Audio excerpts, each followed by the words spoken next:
I'll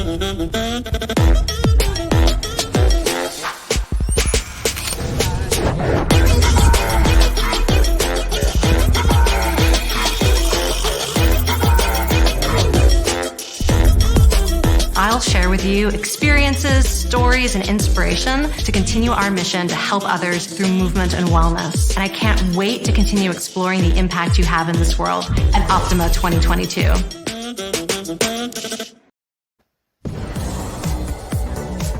You're listening to Random Fit with hosts Wendy Batts and Ken Miller, winner of a Gold Markham Award for Digital Media.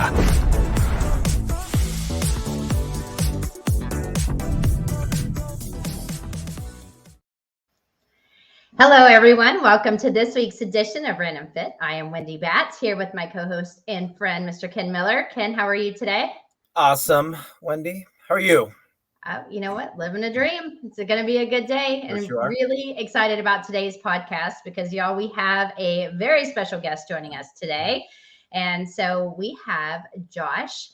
And Josh, when you come in, like you're going in as a NASM master or master trainer, you have been with, the fitness industry for 25 plus years. You own your own business. And so you, Mr. Elsesser, are going to be joining us today talking about heart rate variability, which to me is a topic that seems to be on the rise. And so I am super excited to bring him on board today and have him as one of our special guests. Josh, how's it going? Thank you. And so you're located in California, is that correct? Yeah, I'm in Southern California, right in the south tip of Orange County. Oh, so I'm sure the weather is terrible. It's horrible. It's rough. When you say living the life, like I'm living the life. Yeah, daily. Daily, yeah. I have a lot of sarcasm with mine from time to time. It just depends on the humidity because I'm in Atlanta. So yeah, for sure.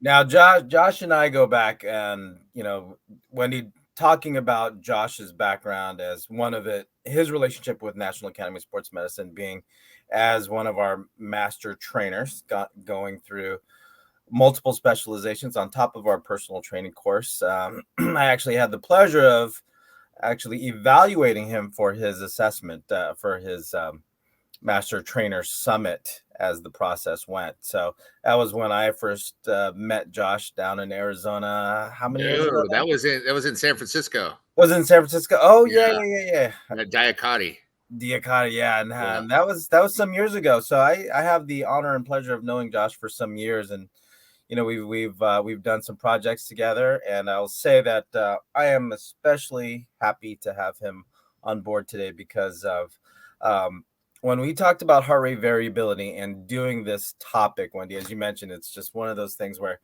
we've talked about it, but do we really know what it is? And Josh, I don't know if you remember this conversation we had some years ago. We were talking about heart rate variability, and I think I was interchanging heart rate training and heart rate variability, and then Josh says to me, Ken, I don't think it means what you think it means. For some, you know what? I totally see that, Josh. Totally see that. I don't think it means it. And then, of course, I had to look it up. I'm like, oh, that's what it is. So the terms, and I think, as we start to talk about the subject matter here, the terms often get confused for each other, like heart rate training, heart rate recovery, heart rate variability. You put a word heart rate in front of anything, it all becomes just a gobbledygook of different meanings to different people.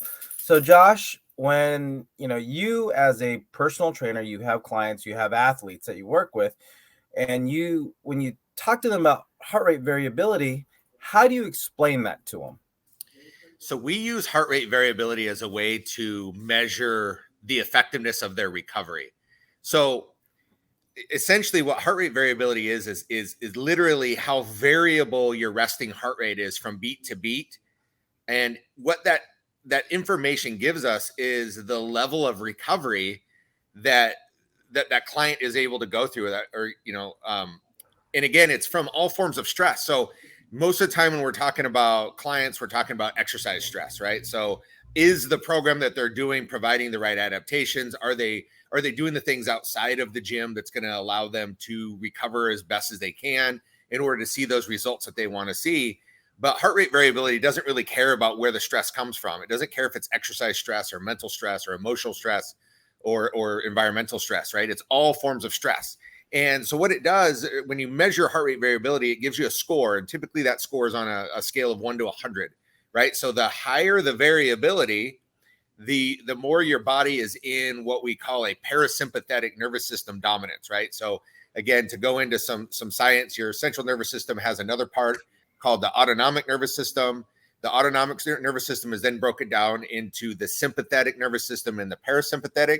The best way to think of those is that the sympathetic nervous system is the fight or flight system, right? So when you get stressed out, your heart rate goes up, your blood pressure goes up, your liver kicks a bunch of glucose into the bloodstream, and it prepares you to either fight or run, right? So, if we're in traffic and somebody cuts us off and we have to slam on the brakes, our sympathetic nervous system kicks in and we have that same stress response, right? The parasympathetic on the other side is what we call the rest and recovery one. So that helps relax the body, right? So it helps out with digestion and reproduction and all the things that is the exact opposite of the sympathetic nervous system.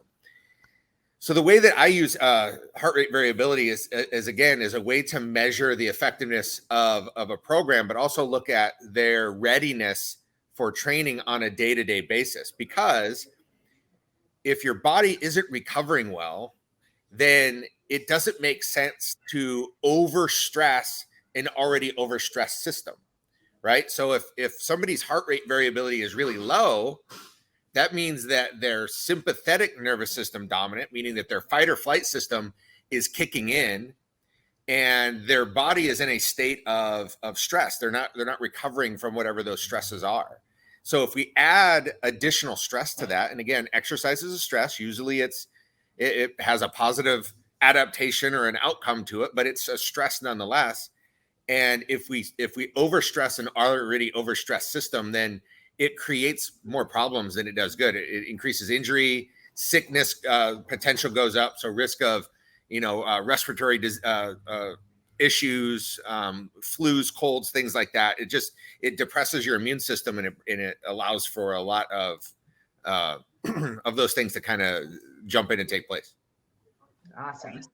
So, just an easy way to explain that. So thanks. Well, it's interesting because heart rate's been measured as early as like the ancient Greeks were using heart rate as a way to look at the fitness of people, right? But it wasn't until like the 60s and 70s where the ability to measure it digitally, where heart rate variability really started to become something that they could use. They actually used it as in part of the space program for a long time early on, because heart rate was one of the few things that they could transmit back down from the early, orbiting spaceships. So, and again, using the variability, they can monitor the stress response of the astronauts. And in reality, if you think about it, heart rate really is nothing more than your body's, a reaction to stress, right? When stress goes up, your heart rate goes up. When stress is lower, your heart rate comes back down. So, looking at heart rate variability as a way to monitor recovery has been really effective for a lot of my, especially higher end athletes and clients that are really looking to push performance levels. So on today's Random Fit with Wendy Batts and Ken Miller, we have a very special guest. So we have Josh Elsesser joining us, and he's talking about heart rate variability. And so when we're talking about HRV for short, Josh, there's so many different things that are out there to measure this now that we can buy, on the market. So you see stuff about the Oura Ring and the Whoop and the Apple Watch and all just different type of devices. I know obviously an EKG would probably, and I would assume, be the most accurate, but I mean, are these devices pretty legit? And then, because I mean, I know sometimes they're also variable. Like if you're wearing different ones, I don't see the same numbers always being, them all coming out with the same thing. But how do you truly measure it? The best way to do it is with a chest strap, right? So like a Polar or a Garmin or some form of chest strap that you would actually put on your skin or your chest because that actually measures the EKG signal that it's sending. When you talk about the Oura rings or the Whoop or the Apple Watch, what those are measuring is they use infrared light to measure the red blood cells in the blood, and they're able to look at heart rate and figure some different things out that way as well. Is it as accurate? I mean, no, but here's my thing on accuracy. It doesn't matter if it's the most accurate way of measuring, as long as you're using that same measurement every time you measure, right? Like if you start to use different forms of measurement, yeah, you're going to be all over the place. And you're not going to know what to watch. Like I equate the same thing to body composition, right? Like what's the best way to measure your body comp? Well, it would be to do like a DEXA scan, but most people don't have access to that. So whatever you do have access to, as long as you use that same measurement tool, then you're going to be able to see progress changes, right? It's where you start mixing different ones where it becomes a problem. I would say the Oura Ring, the Whoop, the Apple Watch, they work great, right? They're a very easy to use, non-invasive way to get some really good data about what's going on with your body in a really quick way. And that's the other nice thing about heart rate variability is it doesn't require a blood draw. You don't have to go to a lab for it. You can do it in your home, right? Most devices that people are already wearing are measuring it and they don't even know it. They just see the number and have no idea what it means, and they just move on with their day, right? Yep. So Josh, with that, and talking about recovery, the next question is recovery from what? And when we start talking about the workouts, and let's just say we have an avid exerciser, probably works out 3-4 times a week. This is one of those things where we can start to look at, again, if it's that person that's coming in off the street, they happen to have an Apple Watch, they happen to have that information. It's like, I don't know what this means. What would be one of the recommendations that you would tell them to say, hey, you work out, you have this number, how do you tell the layperson, the person that just says, hey, I just realized I had this feature on my watch, what can I do with it? Well, honestly, I don't usually tell them to pay attention to it right off the bat, right? Like if I'm taking in a brand new client or somebody, I'm going to work with them for a period of time, and I want them to establish some specific behaviors before we start worrying about the minor details, right? It's like taking somebody that's never really been on a nutrition plan before and giving them a very strict macro program, right?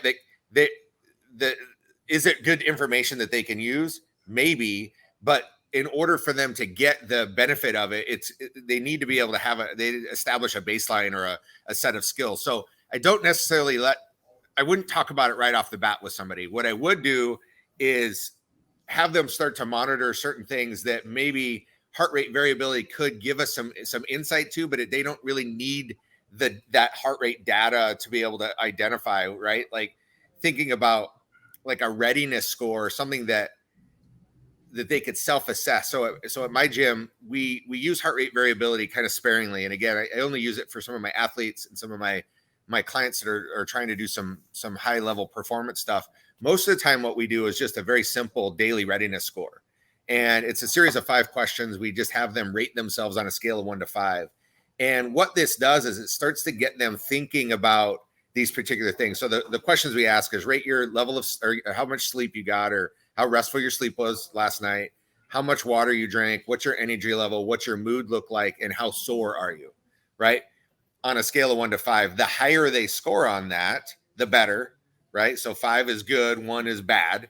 So the lower they score, then we start to initiate some conversation around, okay, what could be happening when you're not here at the gym, right? What's going on in your life? Are you getting enough sleep, right? That's usually where I start with everybody. How good is your sleep? Are you getting 7 hours of restful sleep? Are you going to bed at the same time? Are you waking up at the same time? Do you feel like you need a cup of coffee when you wake up in the morning to get going? Do you have midday fatigue? Or you feel like you're falling asleep right after you eat lunch? Those types of things. What's your energy level like? What's your mood like, right?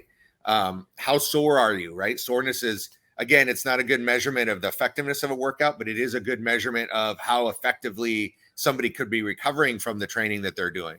And typically what we then start to do is we have a pattern, right? We start to see trends in a readiness score. And after we get that for a period of time, then I would start to move somebody to using a heart rate variability, which could give us some really, really quick information about what could be going on with their body.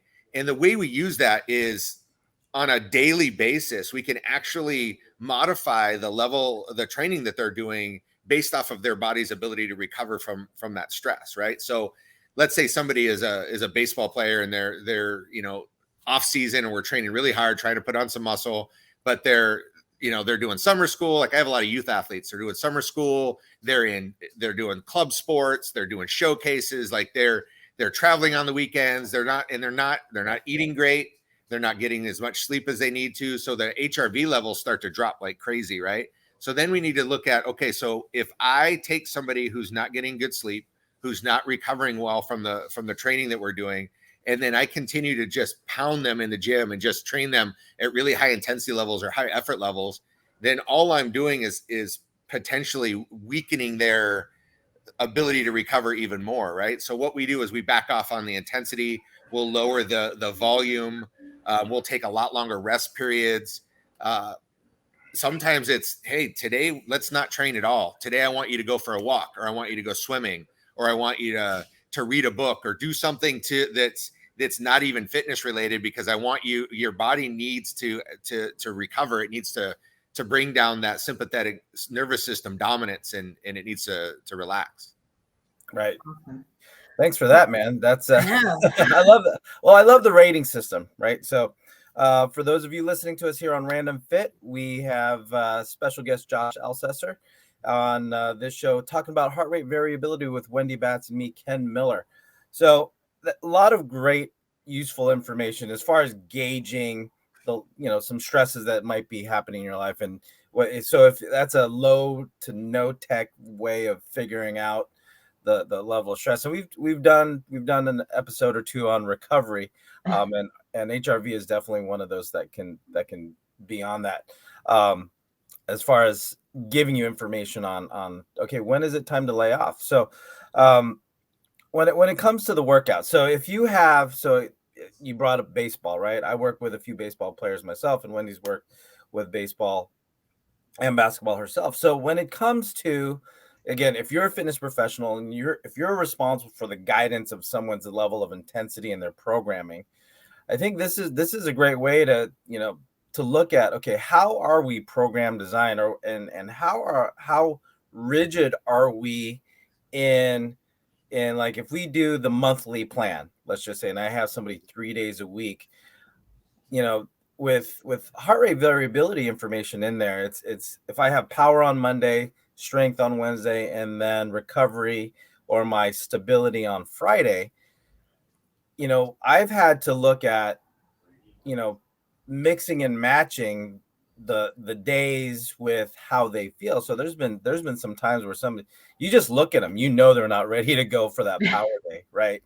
And I've seen, again, for my clients that do have an Apple Watch that does show it, if I've noticed their number, 10 plus points down, then it's definitely an argument to say, hey, let's do some core work, let's do some mobility, and we'll save the power for 3 days from now and see how you're doing.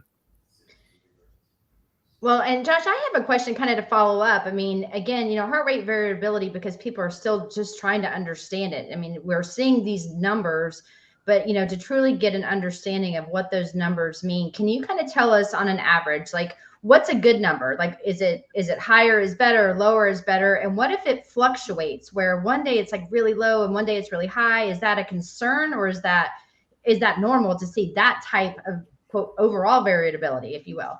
Yeah, no, that's a great question. You should see variability throughout the week. So for a normal general physical preparedness, just an average Joe, somebody that works out for fitness and health, that lifts some weights and does some cardio or maybe some HIIT training and some low intensity steady state, you should see, there should be 1 or 2 days where your variability is probably pretty low, and you should have 1 or 2 days where your variability is pretty high. But for the most part, it should be relatively right in the middle, right? So what we look for are like trends where you have really high variability for a number of days in a row, or really low variability, right? Really high variability means that your body is probably fighting off some kind of infection, or something is happening. Like you could have a food sensitivity or a number of different things that could be going on systemically inside the body.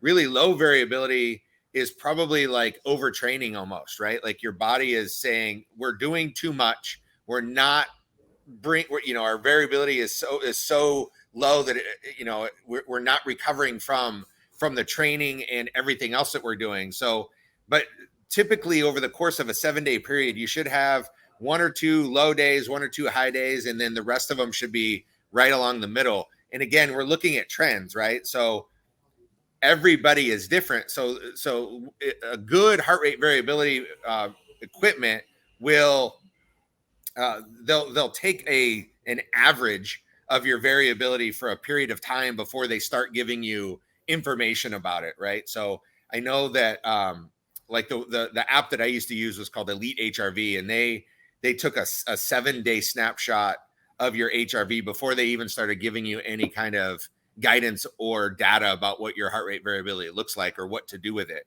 So it shouldn't be the same. You don't want it to be the same all the time, right? Because that means that you're not really doing anything. You're not challenging your body, but you don't want it low all the time. You don't want it high. You want it kind of in the middle most days.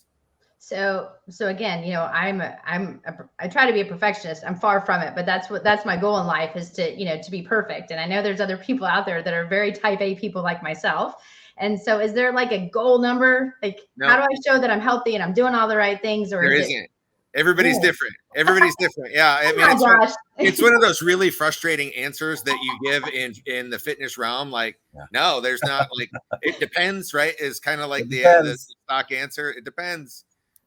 There's really not. Everybody is specific. So once you get your baseline and you understand where you're at, then changes from your baseline start to indicate what's going on in your body. And what the best thing for somebody who's thinking about using HRV to think about it is, most people, if they have a plan, if they have a program, or they're working with a trainer, hopefully that trainer has done some form of periodization and they've planned out, different days with different intensity levels. So what you want to look at is where your high intensity days are, and then what your HRV looks like the day after or 2 days after that, right? Like, am I not recovering very well? But in reality, your HRV should go down right after a really intense training session, right? The next day, your HRV should be pretty low. And then your body should recover, and then it should probably swing back to the other side, and then it'll come back into that level of homeostasis, right? That kind of balance in the middle. And then you'll train again, and depending on what you've got going on, whether it's intense or low intensity, you'll see it swing the other direction. Again, the biggest thing you want to pay attention to is trends. So if you see a lot of trends of it being really low for days at a time, that's indication that their body is not recovering from some form of stress. If it's really high for days at a time, it probably means that their body is fighting off some form of infection, which is the other cool thing about HRV. When you really start getting into it, you can start to almost predict when somebody is going to get sick. Right? When you see their HRV at a certain number, I've had this happen lots of times with clients. I'm like, your body's fighting something. You're going to get sick within the next week. And sure enough, they're sick. The other interesting thing that heart rate variability can do is, because it's a stress response, right? You can actually use it as a way to identify food sensitivities. I've had clients that would eat food, and then we would take their HRV within an hour afterwards, and you could see changes in what happened to the stress response in their body. And if the stress response goes off the charts, then a lot of times that means that they have some form of sensitivity to that food. And when we start to remove that food, we can start to see some better changes happen in their programming. If you guys are just joining us on Random Fit today, myself, Wendy Batts, and Ken Miller have Josh Elsesser on, and we're talking about heart rate variability. And everything to me so far is fascinating, because again, I am learning more and more about this. I find the information very interesting, especially when we're, trying to figure out, how is someone recovering, or maybe somebody's kind of fitting into the unhealthy numbers. But, Josh, when somebody isn't, a health and fitness professional, or somebody's new to this, and they see their numbers, and maybe they're not happy with them because they are pretty stagnant, they're pretty low, there's not a lot of changes where you're seeing fluctuations, what is a good way to improve heart rate variability for these individuals? I mean, besides obviously working out, there's going to be a change in heart rate with that, but are there other things that we could do on a daily basis outside of the gym? I feel like I'm having deja vu back to that conversation with Ken, because changes in heart rate are not the same as changes in HRV. So it's two different things, right? Like I could get really excited right now and my heart rate goes up, but that doesn't necessarily mean that my heart rate variability changes. I think the biggest thing for a lot of people is mindfulness of what's happening with your body, right? We're so used to just doing the same thing and going through life almost on autopilot that when we start training or we start a new program or start doing some kind of fitness journey or a exercise, the key is becoming, connecting with what's going on in your body. HRV is just one tool that provides some data that can tell you what's happening inside your body. But really it's about connecting with all of the things that are there, right? Like I said, like your energy level, your level of soreness, your mood is a big one, right? If you find that you're really irritable and that's unusual for you, that could mean that something is not going well, or you're not recovering right? Your level of sleep, all of those things, hydration levels, just becoming connected with what's going on is really key. I'll tell you this, like the thing about HRV is that I tell people is it's like any other data that you can collect from a wearable or from something out there, right? Like the Apple Watches also tell you your steps, and they tell you how many minutes of activity, and they tell you how many flights of stairs, and all these things are great.